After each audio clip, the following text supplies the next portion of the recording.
this direction. It's not going to be that big of a deal, but you're not exactly lined up for the best to take the barrel roll here.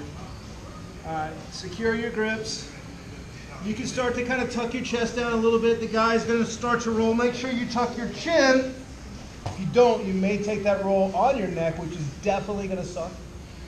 When you get here, if you notice, essentially both my shoulders are down. This one, the right one's jacked up a little bit up off the floor, but they're more down than they are perpendicular. All I'm going to do to get my leg hooked is start to turn perpendicular. So notice how my right shoulder's a lot higher up off the ground. I'm still hugging him, keeping my chest tight to his back. And now I can just kind of scoot my hip in a little bit to get my leg.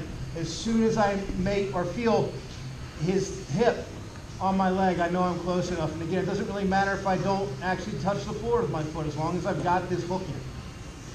Trace this back, get your foot connected, your heel as close to your butt as possible so you can load that leg. Now here's the important one.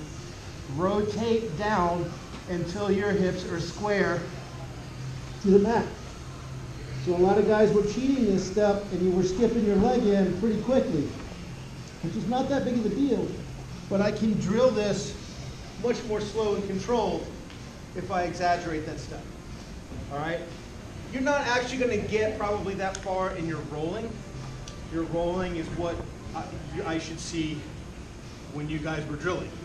When you're actually doing it out there and you're having to kind of close the window down and not go through it step by step, that's what I should see as you're shooting for getting your hips all the way square, but in the moment you don't quite get it that far, you shoot your hip and you go. When you're drilling, make sure you're exaggerating these details doing it slow. Cool? Okay, so